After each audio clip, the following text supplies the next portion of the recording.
I killed over $200 worth of seeds in 1 month. If you're gardening anywhere from Zone 6 through Zone 9, that's most of the US. From Pennsylvania down to Florida, you might be about to do the same thing. This wasn't bad luck.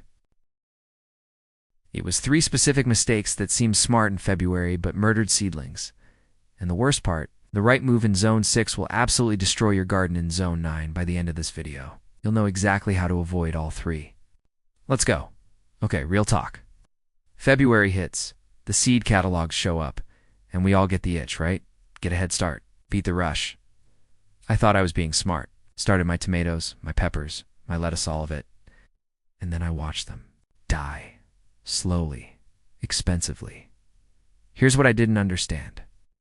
A head start in Zone 6 is a death sentence in Zone 9. February in Michigan is not February in Georgia. But we treat our seeds the same. We follow the same advice, the same charts, the same YouTubers. I made 3 fatal mistakes. And I'm willing to bet you're about to make at least one of them. Let's start with the biggest killer. The timing trap. Mistake number 1. I planted by the calendar. Instead of soil temperature, seeds don't care that it's mid-February or early March. They germinate based on one thing, soil temperature. Mine were either frozen solid or cooked alive, depending on the week. I'll never forget dumping my heirloom tomato seeds $8 a pate to soil that was 50 degrees. They just sat there, rotted, turned to mush. And here's the thing. The right time to start seeds in Zone 6 will have you starting way too late in Zone 9 or too early in Zone 7. The calendar is lying to you, so what's the fix? It depends entirely on your zone. Let me break this down. Alright, Zone 6 and Zone 7 gardeners, listen up. Your biggest enemy is fall spring. You'll get a gorgeous 65-degree week in late February. Sun's out. You're optimistic. You think it's time. Wrong. Your soil is still frozen 6 inches down. If you direct sow anything warm season right now, it'll rot before it sprouts. Here's your play. Start warm season crops like tomatoes and peppers indoors around mid-March. Don't even think about moving them outside until your soil hits 60 degrees. Not air temp, soil temp. Buy a $10 soil thermometer. Use it. Your last frost date is a guideline, not a law. Soil temp is the law now. Zone 8, folks. You're in the danger zone of mixed signals.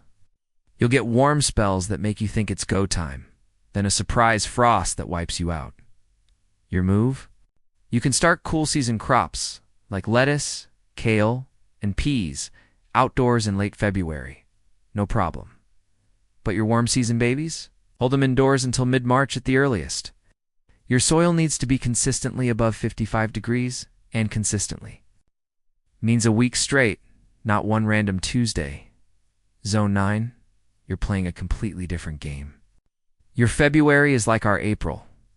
If you're just now starting tomatoes, you're late. You should have started in late January, early February max. But here's your actual mistake. You're probably missing your cool weather window. Lettuce, spinach, broccoli, that stuff should be finishing up right now, not just getting started. Your heat comes fast. If you plant cool season crops in March, they'll bolt before you get a harvest. Bottom line for everyone, stop trusting generic planting calendars. They don't know your soil. Get a thermometer. For warm season crops, you want 60 to 65 degree soil. For cool season, 45 to 50 degree is fine. That's the difference between thriving seedlings and $200 in the trash. Mistake number 2. I treated watering like a simple chore. It's not. It's the #1 cause of seedling death, and nobody talks about it honestly. Here's the paradox. Too much water. They drown and get damping off disease. That's when the stems collapse and get fuzzy white mold. Too little water, especially if you're starting in a warm zone and they crisp up in hours. I killed an entire tray of peppers by watering them every single day. I thought I was being attentive, was actually drowning them, and here's the kicker. You're watering. Schedule depends entirely on your zone's humidity and indoor conditions. What works in dry zone 6 will cause mold in humid zone 9. Let me fix this for you. Zone 6 and 7 gardeners. Your indoor air in winter is bone dry. Its furnace is running, low humidity. Your seedlings dry out from the top down. Bottom watering is non-negotiable. Set your seed trays in a shallow pan of water. Let them soak up from the bottom for 15 to 20 minutes, then drain. This keeps the stems dry, prevents damping off, and encourages deep roots. Top watering is how you kill seedlings. Don't do it. In zones 8 and 9, your problem is the opposite. Higher humidity means fungal diseases spread like wildfire. You must have airflow. I'm not suggesting it, I'm telling you. Get a small fan, point it at your seedlings on low, and run it during the day. This prevents mold and strengthens stems. And in sunny zone 9, check your soil moisture twice a day. Things dry out fast under those grow lights or in a sunny window. Universal rule for everyone. Stick your finger in the soil. If the top inch is dry, water. If it's damp, walk away. Don't water on a schedule. It's water based on what the soil tells you. And if you see fuzzy white mold on the soil surface, you've been overwatering. Cut back immediately and increase airflow. Mistake. Number 3, and this is the one that made me want to quit. I skipped hardening off. Well, I didn't skip it. I rushed it. I thought hardening off was optional, some extra steps for overly cautious gardeners. It's not. It's a mandatory boot camp for seedlings. Indoor seedlings have zero UV resistance. They've lived under soft grow lights or filtered window sun their whole lives. Then you put them outside in direct sunlight and they fry. My February sun in zone 7, not even summer sun, bleached my lettuce white in one afternoon. Completely destroyed. This is the step that makes or breaks your entire investment. Here's how to do it right. In zones 6 and 7, your enemy is wind as much as sun. Start your seedlings in a fully shaded, sheltered spot like a covered porch for 2 full days. Then give them morning sun only for 2 more days. Then add afternoon sun. Stretch this over 7 to 10 days minimum. Zone 8 and 9, your sun is brutal, even in spring. Use a 30 to 50% shade cloth for the first 4 to 5 days. I'm serious. It's the difference between plants that thrive and plants that look like burnt toast. Universal rule. Add 1 hour of direct sun per day. Don't rush this.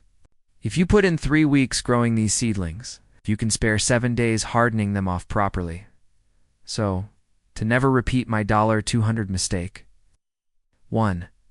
Time by soil temperature, not the calendar. Get a thermometer. 2. Master bottom watering in dry zones and add airflow in humid zones. Check soil moisture with your finger, not a schedule. 3. Harden off with military-level patience. 7 to 10 days minimum. Shade cloth is your friend. Do this, and your February becomes the start of your best garden ever, not a graveyard for expensive seeds. All right. Tell me your zone in the comments, and which of these 3 mistakes has burned you before. For me, it was the watering. Let's commiserate. If this saved you future heartache and cash, hit subscribe. I make videos every week to help you actually grow food in your specific zone, not some generic advice that doesn't work. In zone 8 and 9, friends.